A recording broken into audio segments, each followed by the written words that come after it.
The 5 models of foreign exchange rate determination. We have learned introduction to the theory of exchange rate determination and learned theory of international indebtedness. Today, we are going to start chapter 5.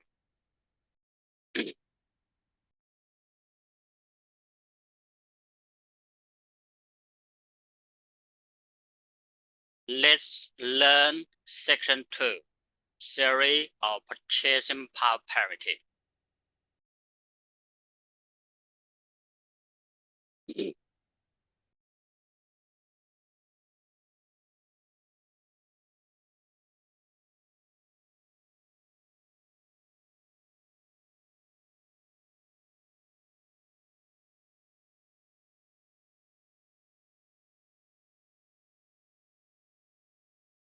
In Chinese, we can say 第二节购买力评价学说.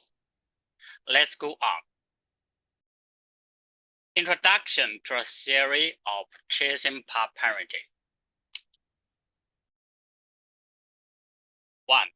The theory of purchasing power parity is a theory about exchange rate determination.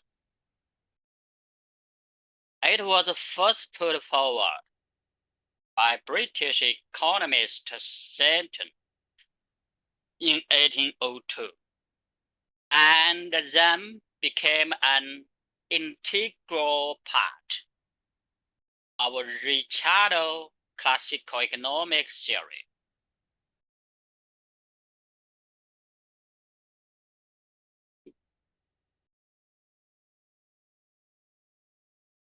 Let's see the note. Stanton's full name is Henry Stanton. This page of PPT tells us that the purchasing power parity theory is an integral part of Ricardo's classical economic theory, put forward by Henry Stanton in 1802.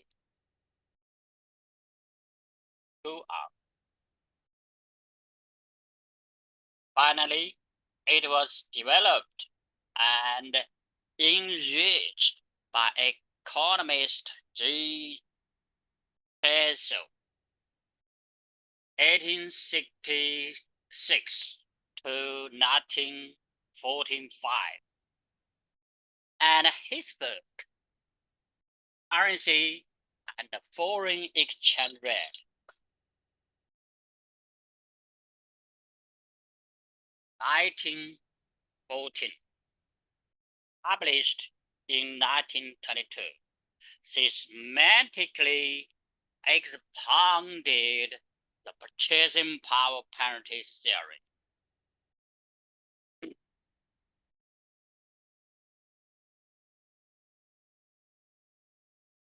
Let's see note. G. Gassel's full name is Gustav Gassels. In Chinese, we can say his full name is Gustav Gassel. This page of PPT tells us that G. Gassel's book, Currency and Foreign Exchange after 1914, published in 1922, systematically expounded purchasing power parity theory. Means G. Gassel's book, Currency and Foreign Exchange after 1914, tell us the purchasing power parity How is the purchasing power parity?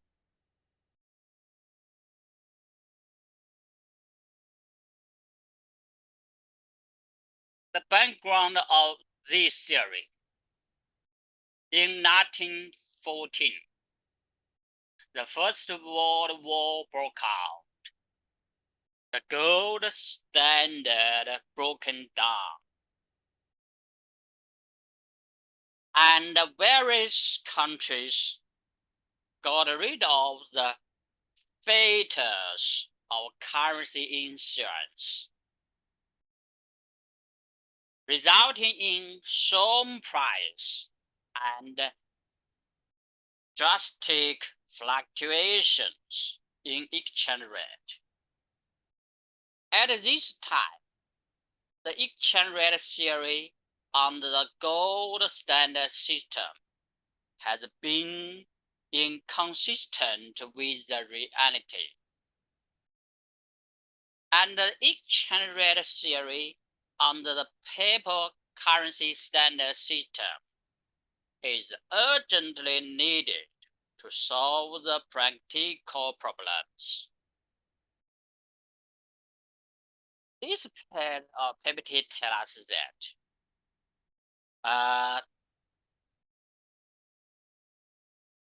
the background of purchasing power parity,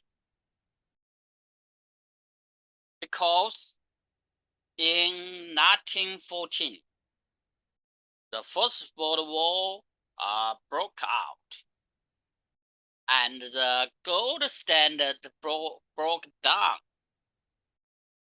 So many countries got rid of the features of currency issuance, resulting in some prices and have great fluctuations in exchange rate. So at this period, in this period,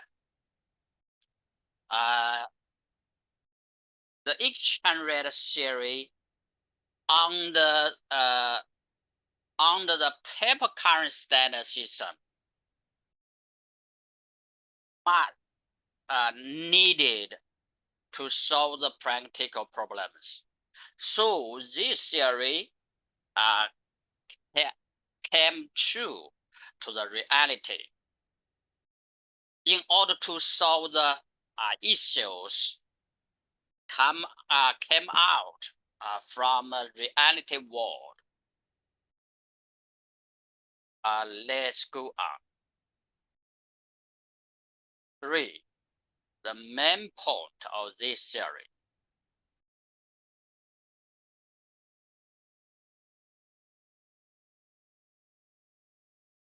This theory is that the exchange rate between two currencies depend on the ratio of purchasing power of two currencies. Absolute purchasing power parity theory.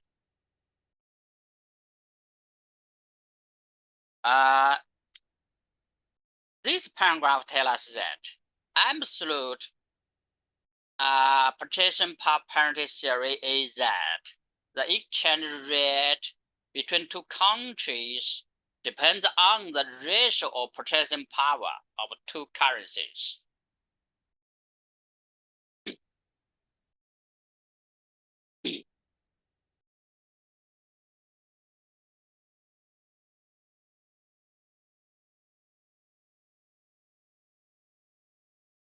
Let's go on. The change of exchange rate also depends on the change of purchasing power of two countries' currencies. Relative purchasing power parity theory. So, purchasing power parity theory gives us two parts content. First part is exchange rate between two currencies depends on the ratio of purchasing power of two currencies. And the second part is the exchange rate change also depend on the change of purchasing power of two countries' currencies. So we can simply understand the purchasing power parity theory. Let's go on. 4. Absolute purchasing power parity and relative purchasing power parity. Let's see what's the meaning of absolute purchasing power parity and the relative purchasing power parity. Assume that the price level of country A is PA. Assuming the country A's price level is PA. The price level of country B is PB.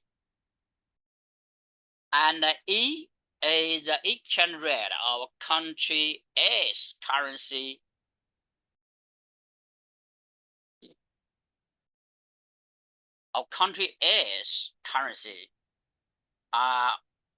We call direct quotations. According to the theory of absolute purchasing power parity, we can get E equal PA slant PB, means direct quotation exchange rate E equal PA divided by PB. We can directly get the conclusion that exchange rate in direction quotations can be right PA divided by PB. We should understand this equation. E equal PA slant PB. Let's go on. This formula tells us what's the meaning of absolute purchasing power parity. Let's go on. First, absolute purchasing power parity refer to the equilibrium exchange rate between domestic in bracket country A between domestic currency and foreign bracket country B currency equal to the ratio between purchasing power or price level of domestic and foreign currencies.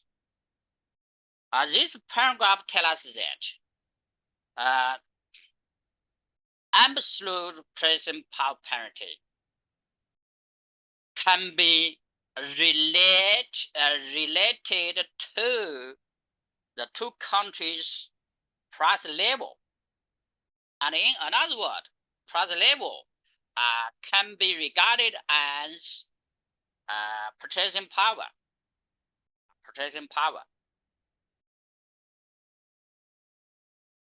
Let's go on. The formula IA equal PA divided by PB, where IA is the exchange rate of country A in direct quotations. PA is the domestic price index, and PB is the foreign price index.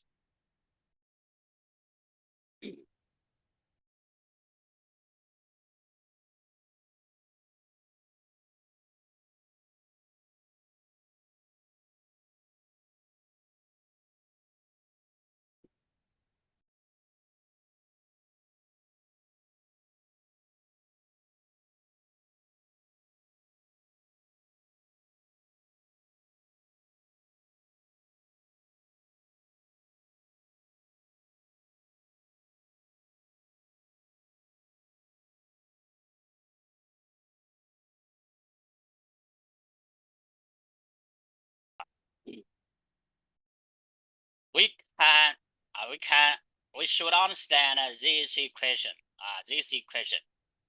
IA means exchange rate in direct quotation. And we can learn from this formula. Means exchange rate equal price level in country A divided by price level in country B.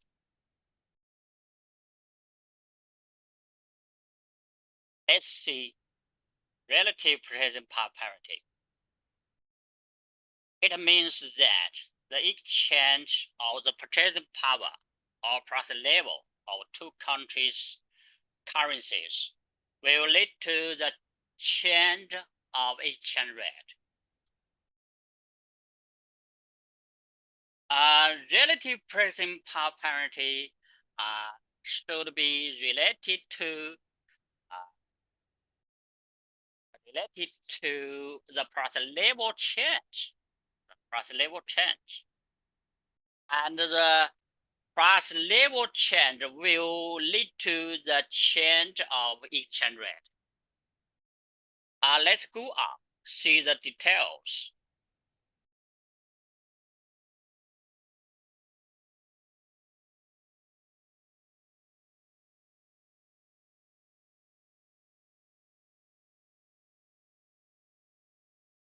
Assume that the exchange rate in the best period,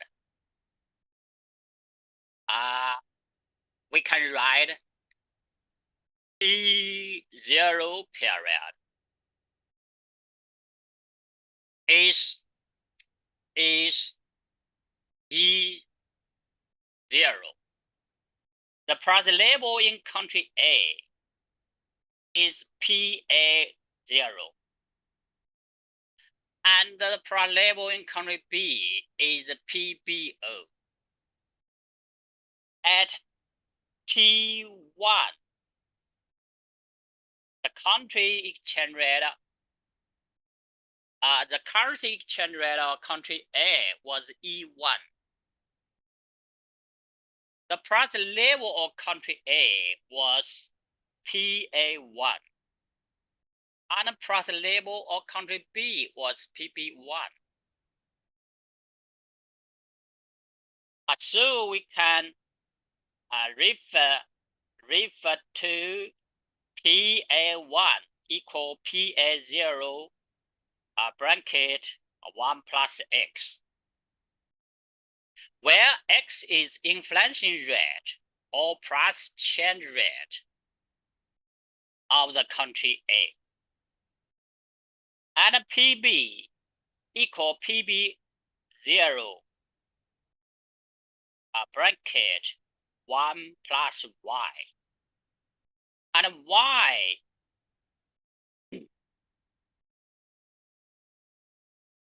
is the inflation rate or price exchange rate of country B.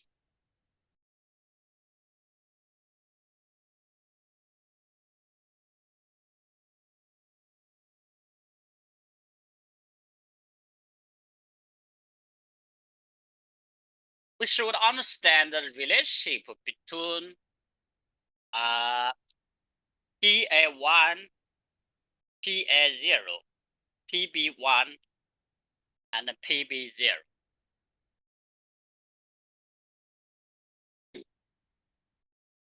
Let's go on. The formula E1 equal PA1 divided by PB1 equal PA0 bracket 1 plus X divided by PBO bracket 1 plus Y. And finally, we can get EO star bracket 1 plus X divided by 1 plus Y. From the formula of relative purchasing power parity, it can be seen that the fluctuation of exchange rate is determined by the inflation rate of the two countries.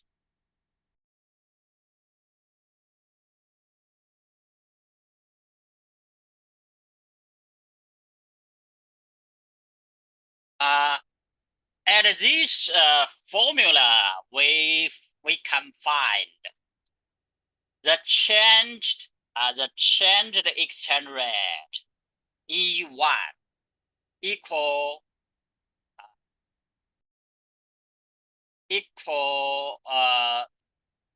E0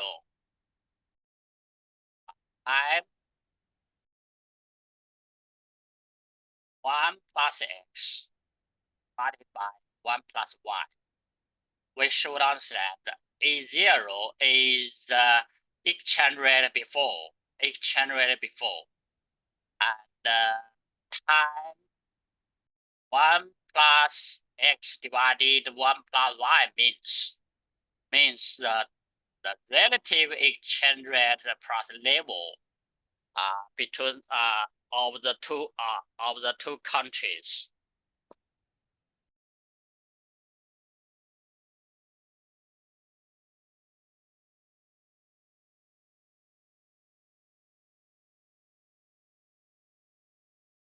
And we can understand 1 plus X divided by 1 plus Y. Another meaning means the two countries relative inflation rate.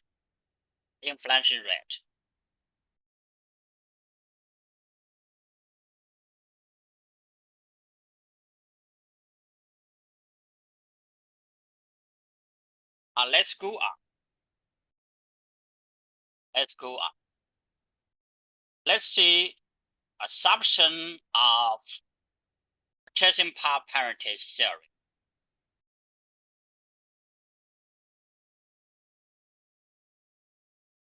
The premise of purchasing power parity theory is that 1.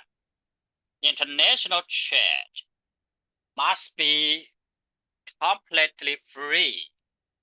That is, there is no political, tariff, and other obstacles.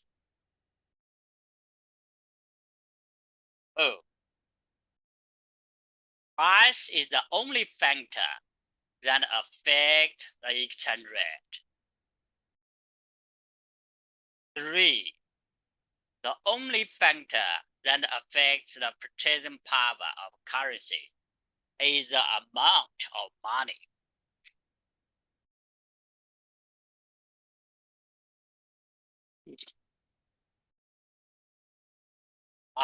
This page of PPT tell us the 3 hypotheses or 3 assumptions which influence the exchange rate in purchasing power parity.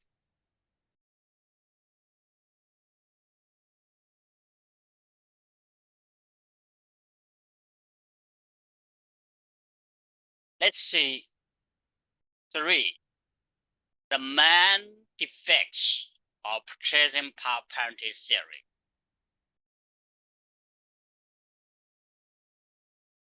1. Error in theoretical basis. Only the quantity of currency is considered, but the function of money is not considered.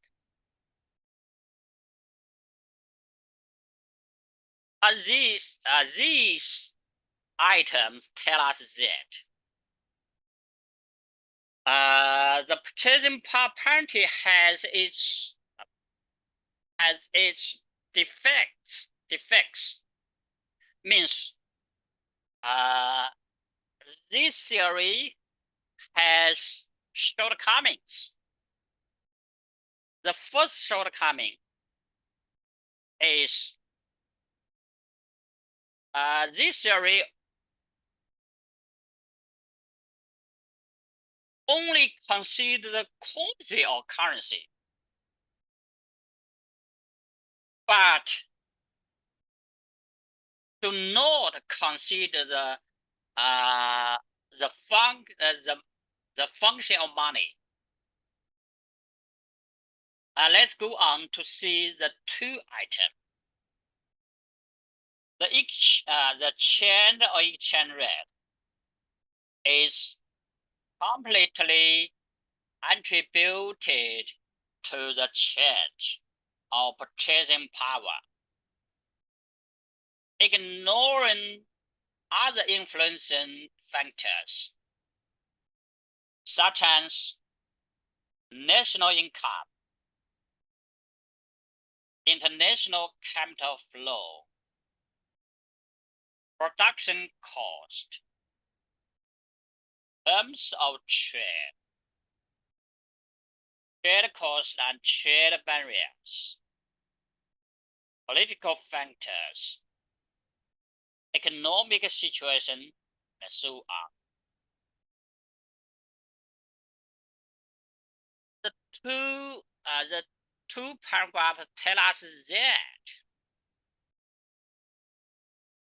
that in purchasing power parity theory, only consider the change of exchange rate and see the change of exchange rate is completely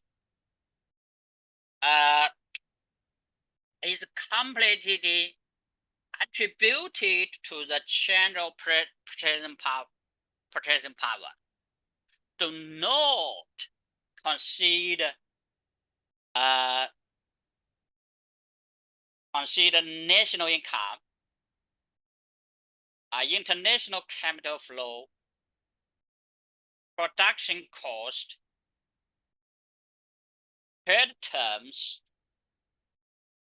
political factors, and the economic situation. And in fact,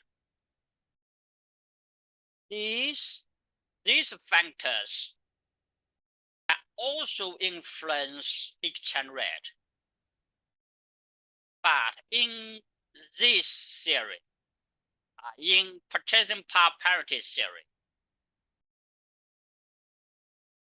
do not consider these factors which can influence exchange rate.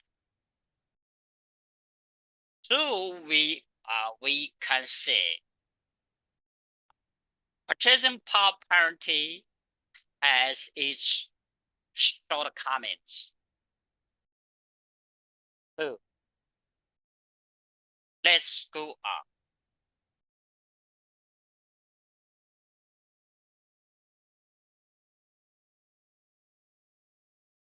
This theory only considers tradable goods, but not non-tradable goods. And even this, the natural environment such as environmental protection, green and infrastructure perfection, in which people live. Know the social environment, such as system, social stability, and social civilization, in which people live.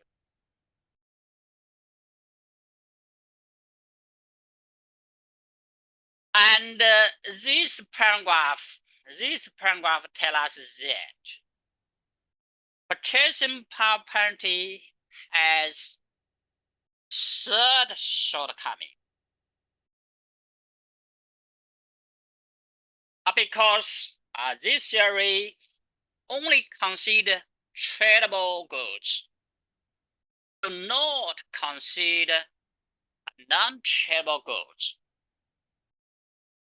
And even though let's consider the natural environment. So, this purchasing power parity theory has third shortcoming.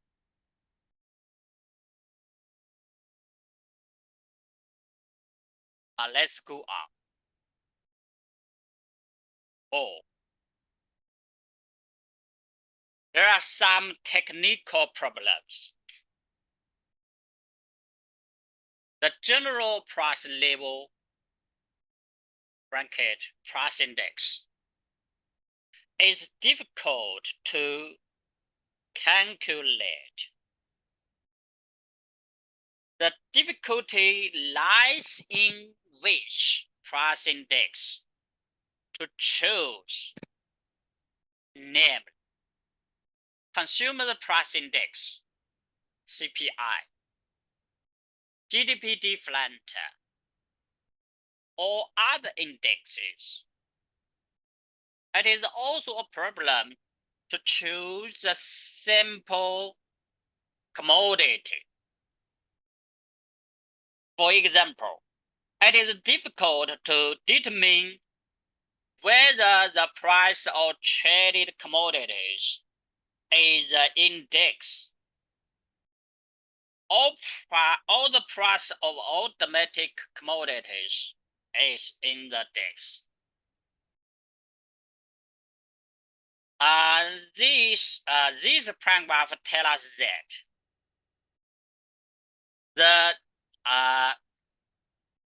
the purchasing power parity theory, if we want to calculate exchange rate, we using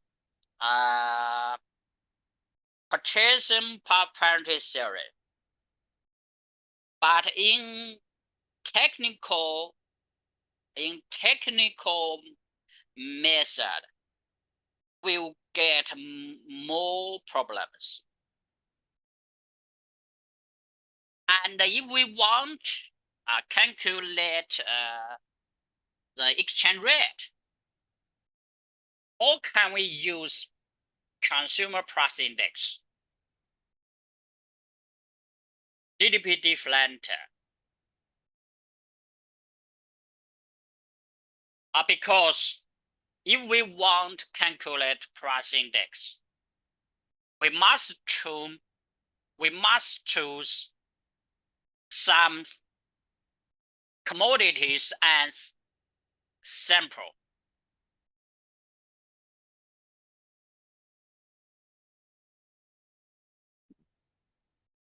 So the sample commodities is difficult to determine.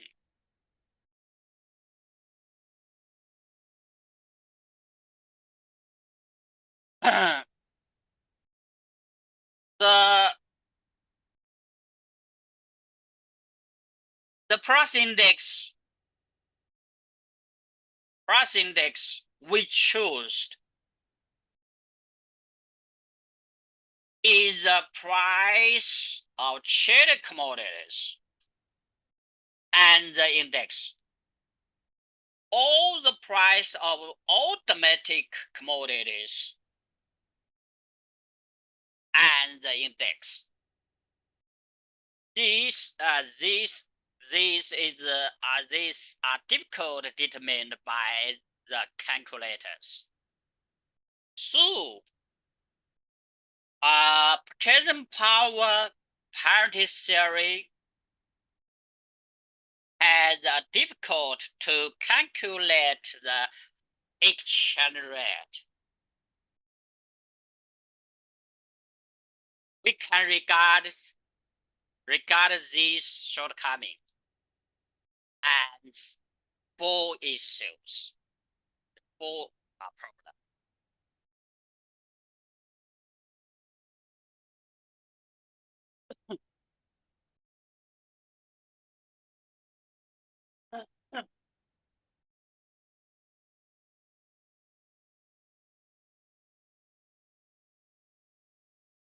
Let's go on. 5. Overemphasizing the effect of price on exchange rate, ignoring the adverse effect of exchange rate change on purchasing power or price.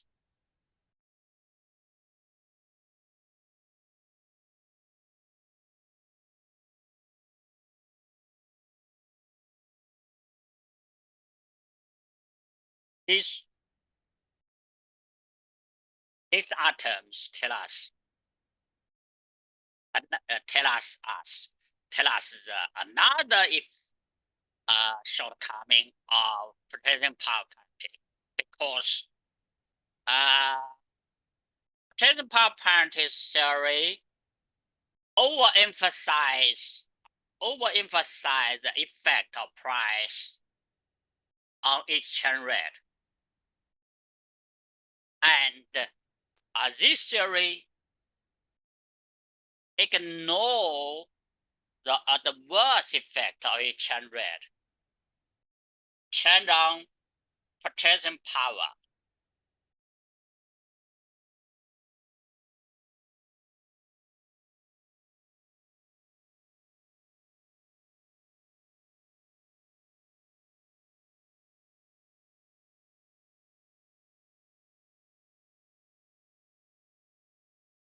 Let's go on. 6. Such as freight, customs duties, incomplete flow of goods, changing industrial structure,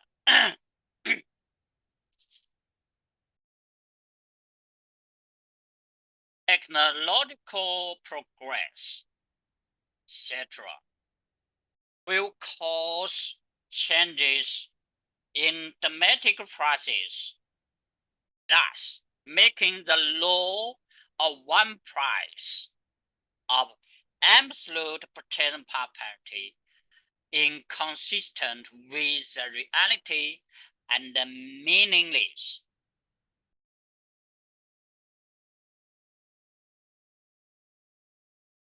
This paragraph tells us that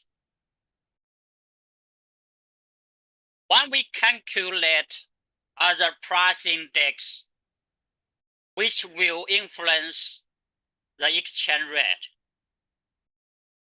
and how can we calculate such as freight, customers' duties,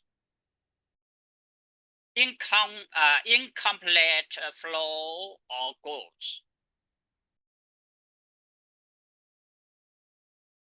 changes in industrial structure, technological progress, and so on. These factors must influence the change of exchange rate.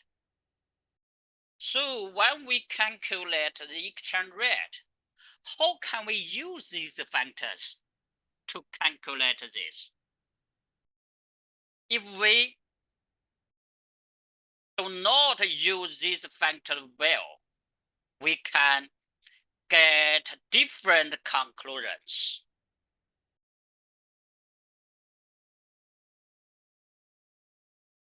So if the result comes true, the exchange rate we have calculated will be inconsistent with the reality and meaningless.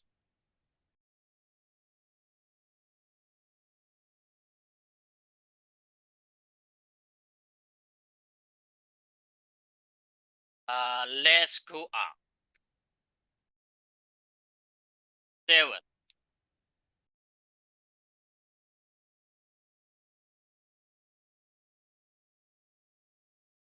The theory of relative present parity has a premise, that is, the exchange rate is 0 in the period of T0 is an equilibrium exchange rate. If the exchange rate in TO period is unbalanced, then E1 can't be balanced or equilibrium. This item tells us that if we want to calculate E1, we must guarantee the EO is an equilibrium exchange rate. If we can't get this is true, we could not guarantee the exchange rate E1 is equilibrium state.